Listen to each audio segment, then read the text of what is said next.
you know, one. I'm sorry. No. I had a mentor, right? And I was going through a addiction peer support program, and showed up right for my interview. He had 3 questions: my thoughts, my feelings, and my beliefs about recovery. Right? I told her, bro, she smoked my game right off the bat. Right? So I felt super confident. Got the job. I'm good. She said, now take all that, throw it out the window. Bingo. And I looked at her like, it made me feel this big. You know what I'm saying? And I was like, what? She said, if you focused on your thoughts, your feelings, and your belief system, then you ain't appreciating that person for their thoughts, their feelings, or their beliefs. Bingo. So the goal is not to force my way on other people. That's right. It's to appreciate them and guide them in their mission, their journey. Right? And I look back at it and say, okay, why in my life was I never of service to my fellow man? And even in my desperate moments, greed took over. And I think that's what prevents most of us from being of service. I'm not doing nothing unless I get paid. Oh, definitely. You know what I'm saying? Like, I'm not stepping outside the guidelines of my job. I'm not doing nothing that ain't got a dollar sign put behind it. But that's the way we project people in this world. No, we really do. I tell people all the time, man, don't bring up my name and say you care about me and immediately put a dollar sign next to it. Because I'm going to see straight through it. Immediately, like end of conversation. I understand. If you bring up my name and throw a dollar sign next to it, the conversation's over. I'm going to listen to you. I'm going to be polite. You know what I'm saying? I'm going to let you say your piece. But in my mind, the conversation's already over. Right. No, you're exactly right, man. And, you know, I've heard this said, man, and this stuck with my heart. But anybody you meet and everybody you meet has got something amazing. Yeah. I mean, really, like everybody you meet has got something amazing. You know, one of the things I enjoy about being a chaplain and kind of doing these life interviews, man, is that, you know, I come at that job with that mentality that everybody I'm going to meet has got something amazing. Or going to teach you something. Yes. Like, this is a game that you will never know everything. Yes. There's no matter how much you study, how much you put behind it. Yes. Well, man, you know, one of the most beautiful joys that I always have when doing my job is that, like, usually when I get somebody talking about their thing or talking about their niche or talking about that stuff, it's like, you know, their whole demeanor changed. It's like, man, they light up. Now it's a joy of talking about, I do wood shop working. Or it's a joy of talking about, man, I was a deacon at my church. Yeah. Or it becomes a joy of talking about, you know, I used to, you know, make silly strings, make these sculptures out of silly strings. You know what I mean? Right. And, you know, even the people that you see in the most worst state, you know, one of the things you got to remember, man, is that, man, we still are human. Like, we are still human, man. You know, again, the worst thing you can do is deny that person the right to change. Right. And, you know, when you really approach things from that perspective, then you'll be surprised at how much you will see, like, a big change in their demeanor and a big change and what you will learn. You know, you take people from a place of doubt to a place of confidence. Yes. Right? It takes them to a place from desperation to hope. Yes. And it just requires one simple action. It really does. Listening. Exactly. Just to listen changes someone's whole perspective on their position and where they're at in their life. Here's my 3 things I do. Like 3 beautiful basic chaplain practices I practice. As like the first one I just told you, treat somebody like you're about to hear something amazing. Yeah. Because 9 times out of 10, if that's your expectation, that's what you're going to get. Right. Second of all, man, I always do is be present. Being present in the moment. In that moment will always, you know, if it's not a learning experience from you, then you're not present. Right.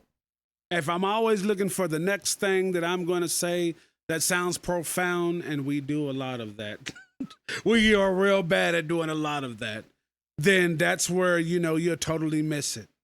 But third thing of all, and this means the world to me, is that I'ma always look for where either Christ can be planted or where's Christ at. Yeah. Exactly. Because the Bible still says that we are fearfully and wonderfully made. And because the Bible speaks plainly about us being fearfully and wonderfully made, then I should always see, man, that person right there is an imagery, whether they believe it or not. Yeah. I'm going to do my best to make sure in some way, form, or fashion that I'm able to bring that out of you. Because, and this has happened, when I say this has happened more than one time all throughout my life, folks that were totally atheists, that's like, I don't believe in you and your little stupid God. I don't believe in you and your little stupid Jesus. But dude, I like you. You're nice, dude. I can talk to you. And then the next thing you know, man, we're able to have very real conversations where I'm present and their heart is heard.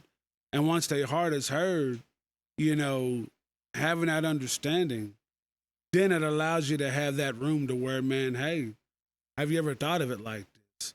Because, sometimes, man, people's claim or disclaim towards faith or disclaim is not always what we think it is, man. There was a lady one time, and I've told you about this before, that she been so hurt by the church. But if you were to look at her, right, just kind of look at her, you would think that, oh, this old, street walking prostitute lady, don't nobody want to, hear her. Yeah. But this lady's been so hurt by the church, this is why she has that alternate lifestyle. But just think about what would happen if I didn't take time to hear that conversation. Yeah. Sometimes, man, we get so, the right term, I say this, self-righteous in how we do things, to where, man, we ain't even listening to somebody, man. Yeah, one of those things I had to learn. And this is an addiction, right? But people don't recognize it as an addiction. Money. Yes. So I lived in greed, that love of money for 38 years. Yes. Chase that dollar every single day. Mm-hmm. Put more hours in than a full-time job, 2 full-time jobs. Man, if it don't make dollars, it don't make you know sense. Remember that? And so when I came into treatment, right, mm-hmm. Of course, when you go into treatment, everybody's like, get a job. Yes. I knew getting a job wasn't going to be the best thing for me. No. The reason I say that is because you'll go back to get what you do. Because as soon as I catch that paycheck, I'm skirting off, right? Yes. So I had to learn to live without money. So how can I learn to live without money but still be proactive, right, in my recovery? So I chose to go to college, right? I chose to sign up for school, put me on a career path, right, and use my grant money in my FAFSA. I paid up 8 months of sober living. Ooh, nice. Paid cash for a car, right? And then I had 8 months to spread out just them couple $1,000s on outside expenses. That was it, which was like my phone bill, gas for my vehicle. But that was it. My first year of sobriety, I learned to live broke. And I still think that trickles into today, right? Mm-hmm. So, I mean, everybody wants the nice things, right? Oh, yeah. And everybody wants to be metro booming. You know what I mean? But I'm cool with being patient. And whereas some people sit there and are like, bro, why are you still chasing this? It ain't producing funds, but I get to see the blessings through people, right? Which keeps me involved in it. And I'm okay that it's not metro booming off the bat. Yeah. Because it's being built in God's time. Yeah. And it's showing me the value of service. Sure, sometimes you don't need a metro booming, man. Metro booming might be your destruction. For real. You know I ain't trying to sound funny, but some of us need to be broke. You know what I'm saying? Some of us need to be broke. And I get that, right? I get that. I needed to have a broke phase in my life where I just needed to accept living without And here's what living without will do. Yes. It'll make you grateful for what you have. Man, yes. You know what I mean? No, you when know. my focus man, went off come the on. dollar sign and was on my wife, on my business, on the people around me, the people that I'm trying to help, when it became about all that instead of money, you know what I'm saying? I found love in my life, the fullness of love. Ooh, come on. You know what I'm saying? Yes, like, yes. it's just being real, bro. Yes. You start to understand purpose and meaning when your focus isn't just on what I don't have. Exactly. Now, you're exactly right, man. And I think, man, it's good that you got to go through that process. People don't understand that. That's the part folks don't want to. They don't want to look at it. No, man. And I think that's why a lot of being honest, man, why sobriety is really hard because, man, you know, we're in a microwave generation where we like quick fix. Straight up, we love quick fix. We love something to happen just fast. I call it putting a Band-Aid on a knife wound. Yo, you're So right. we like recidivism. Yes, come right? on. Come on. So we like that revolving door because that revolving door produces money. Sure enough. Right? Well, it's easy street, man. And you know, I tell people all the time, man, I would love for one day, even though I'm just starting my business, I want to be put out of business. I know it'll never happen. You know what I'm saying? Like, I know this. But I think people don't understand how wrapped up addiction in drugs. Thank you. It employs so many. We're talking. If we were to eliminate drugs in the United States, you'd see the biggest layoff in world history. There would be massive people out of jobs. Well, dude, there's a reason why it has a chemical of addiction. You know what I'm saying? That ain't by an accident, man. You know, that chemical of addiction, you know what I mean?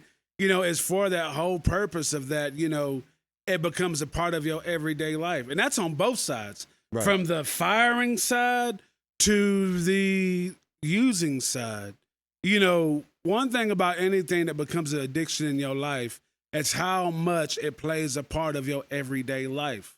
You know, the Bible talks about it's the little foxes that spoil the vine, right? It's an obsession. And so usually, like, I don't know anybody that's ever been hooked on drugs started on saying, you know what, I'm just going to just bounce my life into this and think, you know, this is what I'm going to do. Nobody's done that, right? Right. No, everybody who's ever started addiction, man, it started out small. To where, man, you was doing it at parties and hanging out with homies. Yeah. You know, you may like it when you was hanging around a girl and you know what I'm talking about, right? Yeah. And went from there to, well, man, I'm having a bad day, so this is what I'm going to do. Yep. And went from there to, well, man, I'm having some issues just dealing with life, so this is what I'm going to do. Yeah. And when it starts getting into those spaces is when it starts picking up that stamina until before you know it, now it's a big part of your life. It is your life. Yeah, exactly. It consumes your life. It consumes you to where, man, you know, you don't even recognize the person you looking at anymore. And I think that's one of the problems I have with some of these faith-based programs that we have around here, right? Yeah. Because they'll claim that we are powerless against our addiction, but they don't really go into depth to explain how you lost your power. Yeah. Yeah. Whether it's to those devices behind the addiction, not necessarily the addiction itself. The addiction itself is how I'm coping with it. No, it's a coping mechanism. But you know, I'm glad you brought that up, man, because I think especially the faith-based community needs to really understand that the addiction is literally the cause and the effect of what's really going on in here. Right. You know what I mean? Like, I know folks that got on addiction because, man, they lost their child. Right. Or I got on addiction because, man, you know, I had rape, I had these things going in my life. You know what I mean? Absolutely. All these different things that happen in your life, the cause and the effect, that addiction is so I can numb what's really going on in here. You know, and because I'm trying to numb what's really going on in here, then here you are coming to tell me, you know, with a spiritual Band-Aid that man, you're wrong because, man, you didn't trust Jesus over this deal. And it's like, man, how in the world do I really deal with this hole on the inside of me? Absolutely. Man, I'm hurt. Man, I'm in pain. Yep. Man, I'm really trying to deal with this in me. And when you're dealing with people like, well, I don't want to say people. Come on. People like us. Yes, right? yes. That's where the frustration comes in. It does. There is nothing that frustrates me more when somebody asks me what's wrong with me, and I try to express myself, and then their first reply is, "Well, you just need to get off the drugs."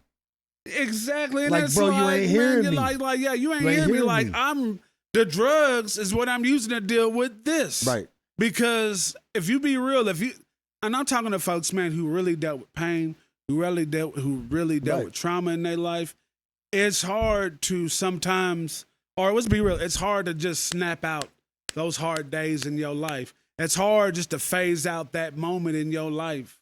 Like there's some things that you go through in life you can't scrub off. No. You can't go take a shower, Be or with you you can't forever. go to sleep.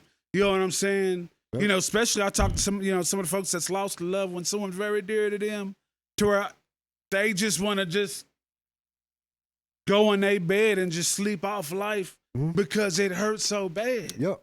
And because you have folks that deal with that, then I think the real approach to that situation is really us as Christians, us as, especially us that's walked through it, Yeah. is to really show, man, how do we reach that first step? How do we reach that first step of asking God to deal with this hole in me? How do I reach that first step of asking God to deal with these emotions in me? How do I ask God for his grace to help me walk through all this pain?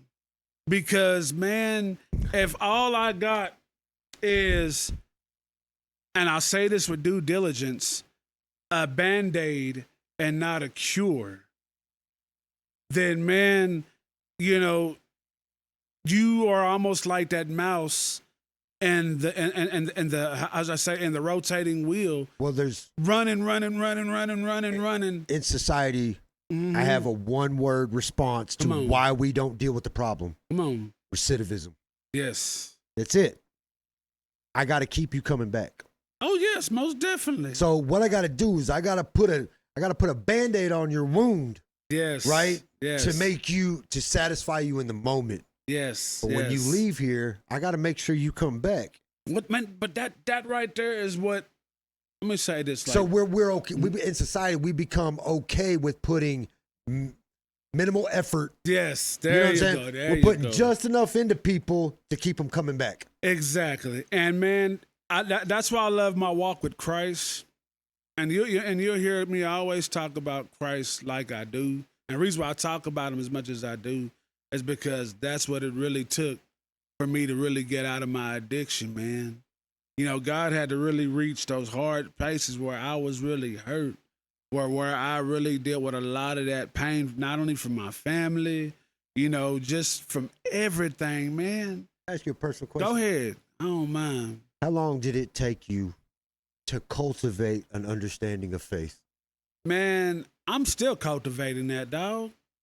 Like, let me make, No. I asked this for a very specific reason. Honest answer, man, is I'm still cultivating that, man. And a lot of the programs that we have, we try to push it on somebody with such intensity, and then we put it in a step-by-step program, and we try to run them through it as quick as possible. Yeah, man. Don't work like that. Yeah, because It's something I got to practice spiritual principles over a period of time before I can understand stuff like that. And dude, you're exactly right, because here's the important part of it. The important part of it is allowing God to do the sanctification work on his time, and you day by day learning how to submit to it. And I'm gonna tell you, for somebody, Yeah. that's, man, God had to walk me through a series of different things to make me say, I'll tell you, one of the first things the Lord had to walk me through is trust. Yes. Learning how to really trust him for real, and not, have this, what I call grandma and grandpa's faith. Yeah. Or my dad's and them faith. God's like, no, I want you to come to me for me as you. Yeah. Not as what you see everybody else do. I want you to come to me as you. You come to me as who you are. And, trying to really trust God in those areas, man. And let me tell you that where the rubber really meets the road, bro, is really how do you trust God in those areas, man? I think for the first one I had to really understand was forgiveness. Yeah. That I had to learn how to forgive myself, but I also had to learn to forgive other people. I had to quit being so. But why do you think that is, though, man? Because again, Because I lived in it. well, think about it. It's really just like what I said earlier, right? What I said earlier is that you have a way that you was raised and brought up that have you question stuff like that. Like me, and I love my mother. Let me make sure I say this. Not to bash my mom, not to bash my dad, not to bash my parents or nothing like that. I had to grow old and realize that, because they've been hurt in their life is a reason why they react to life a certain way. But as a little kid, as a boy growing up, you don't know that. That's just your way of life. Yeah, you just like, man, you just like, mama got a problem. Yeah. She got deep things she need to deal with, and I'm trying to stay out the way. You know what I'm saying? And so, and my mom, she did. She had left us, for a good period of time till she came back into our life. But by the time she came back into our life, it was hard to forgive, her missteps and her misfortune. Now we good now, and I did have to forgive my mom, but it's the aftershock of all that pain and all that stuff that God had to show me that, dog, you still got a lot of that living in you. Right. One of the realest things is that, your heart is a storage of all your life experiences. And because your heart is a storage of all your life experiences, then what usually happens is that God has got to go into that heart and start digging through those files and tearing up those files of things that you stood on. Yep. Like for me, lying and being a manipulative person was my protection. Yeah. I believe I had to manipulate the situation in order to protect me. I assumed everybody was lying like me, so I treat everybody like liars. Yeah. You know what I'm saying? No, I absolutely agree with you. And because I had that mentality, God was like, no, I want you to start walking in truth because I'm truth. But what had to happen in that situation? God had to get to that very part of my heart. Just, like the things I used to lean on and see as safety nets, those are the things that God had to break. Sometimes, and I want to say this to whoever's out there listening, man, and I feel this in my spirit, that, you may feel like the rug may have fell out from you. You may have felt like things had just messed out in front of you, man. But I'm here to tell you, man, that sometimes God has to shake your foundation in order you to receive his. Because if you don't understand, where your strength, help, or any of those things come from, then, Yes. That old foundation that you're standing on, it will soon crack. It will soon break, whether it be a relationship, whether it be a job, whether it be a circumstances that you thought you worked up yourself. Yes, sir. God will allow your situation to fall in order for you to really know what his foundation feels like and sound like. And I don't know who was that for, but I felt like I needed to say that.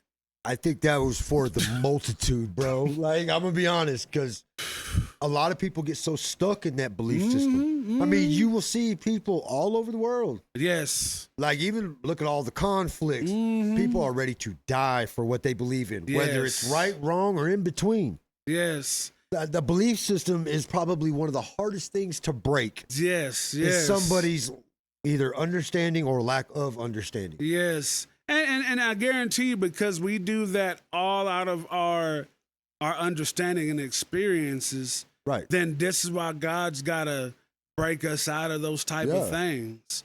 Addiction worked in my life Not because, man, I just, felt like doing that to relax. Addiction played a big role in my life because what I found out is I didn't know how to deal with my emotions. I didn't know how to deal with my emotions. I didn't know how to deal with what's going on in my head. Yeah. And because I had no way of knowing how to deal with what's going on with my heart and my head, sometimes we get so bothered by stuff that where you really don't want to be alone with self. Yep. And so no wonder you'll jump on his phone and just start scrolling away. Why? Because, man, wait till you quiet down and you really start hearing what you feel about yourself. Yeah. Wait till you quiet down and you really start feeling about what you really think of you and your heart. Yeah. And so what do? Even these phones have enough of dopamine for you to just make you forget what's really going on in here. Absolutely. You know what I mean? Yep. And so, asking God to be in those places is always, I think, one of the most beautiful steps. I understand like why the monks of those days, why they had this thing called quiet time. I ain't gonna lie. When I used to look at a monastery, right, I used to think the monastery is like really weird, where you have all these monks and you have all these nuns, Right. and it seems like the most boring place to be in because everybody's quiet, everybody's kind of doing their thing, and you're like, dang, But I understand it why they do that is because one thing about that quiet space and that quiet time is that quiet space and that quiet time is designed for two things. Thing A, for you to deal with you and really identify what's going on in you. Right. But thing B, for you to identify, where God is and where he's at in your life. You need to be able to determine, what's him and what's my emotion. And I hate to say it, in today's Christianity, or no, I ain't gonna even say it like that. In today's society, that's something that's lacking. And so this is why we formulated so many different things because, man, the real thing is we don't want to deal with us. Absolutely. I agree. Like, we don't want to deal with us. And this is why addiction, and like the new addiction now is this. It's like this, bro. I don't have to hold myself accountable if I can keep the focus on you. That's right. If I That's can right. direct all the focus in your direction, I can sit back here and chill and keep doing what I'm doing. That's right. That's right. And we become comfortable with doing that in We everyday do. life. We do. And so that's why it's just like, man, I always went like one practice I do, like one of the biggest practice I do, and that's really helped my day to day, as I do practice a quiet time. I do practice a time of solitude. Not because that's what makes me great and spiritual. No, I recognize my need to have quiet time. My need for quiet time, I need to know what's going on in my heart. And if I take the time and start knowing what's going on in my heart, then I can happily now take this Bible and start applying these things in my heart. I can happily take the Bible and start applying these things that's going on in my mind. I can sit there and look and be like, okay, something going on in my head. Why do I feel like that? But see, if I don't have that quiet time, then what usually happens, bro, is that life keeps going and life keeps going and life keeps going Right. and life keeps going, and you never address any of those things that's going on in you. And because you don't take the time to address any of those things that's going on in you, then you wonder why you disgruntled from Tuesday's confrontation.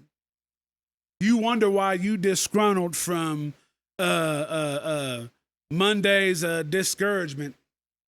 Or who you disgruntled with what's going on social media right now. Well, I mean, in my addiction, bro, I couldn't hang out in my head. No. I'm dwelling in all that misery. I'm playing the tape over and over and over again, hating myself. So meditation, mindful meditation, I got to practice thinking objectively. Yeah. I ain't got to ignore my feelings. I got to embrace my feelings. Yeah. And you said it. I got to start asking myself questions. Why do I feel this way? Yes. Learning about myself. Yes. You know what I'm saying? Start thinking of things objectively.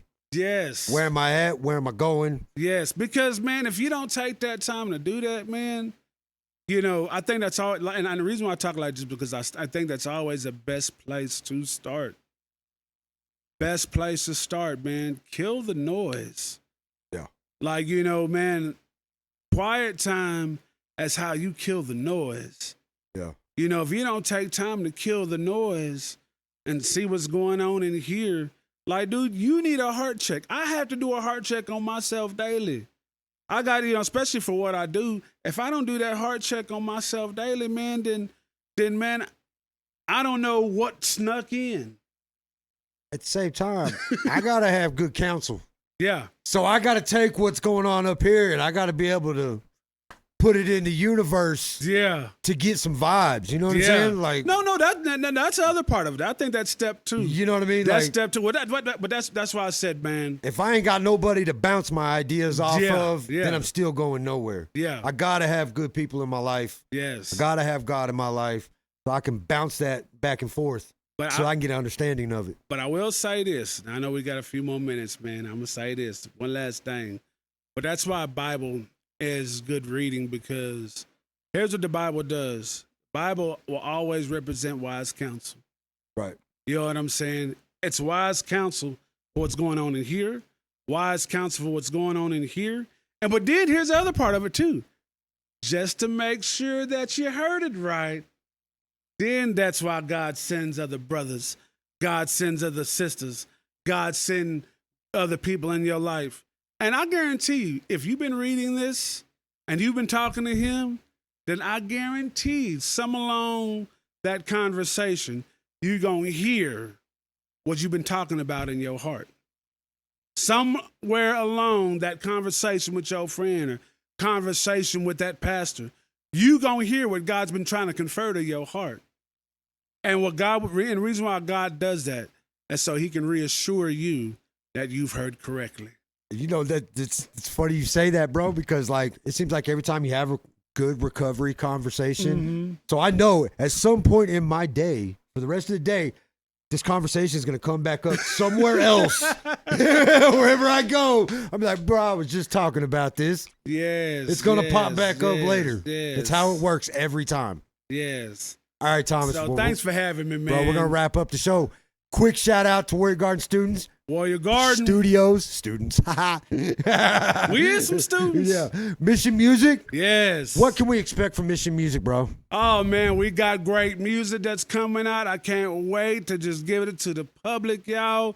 Please be patient with us. We got a lot of stuff we want to do. Be looking forward to videos. Be looking forward to just good new music. And I'm extremely excited. So I want to thank, shout out to Warrior Garden for just being our partner, our brother.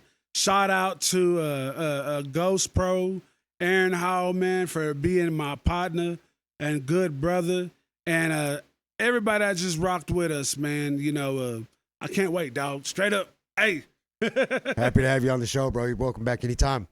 You know, real quick before we shut off, we are funneling all of our traffic to our YouTube page. If you want to watch the full episode, subscribe to us on YouTube. We will be putting out some clips of the show so you get a little bit of here and there. But if you want the full blessing, you got to subscribe to us on YouTube. That's right. So y'all be looking, like and subscribe to this page. We got Mission Music page. We got a Warrior Garden page. Please like and subscribe and share. If this information and any of all that we discussed today is be a blessing to you, please let this be a blessing to others. One last thing. Our Printify store is linked to our Facebook, YouTube, and our website. Yes. Please go on there, bro. It's a great way to support recovery in the community. We have, I don't know, about 15, 16 different items, clothing, cups, all kinds of stuff you can get, shirts, journals. We have all kinds of stuff. The more money we get, the more things we can do within our community, and that's one of our major goals is community togetherness. So feel free to visit that, help us out a little bit, and with that, we're out.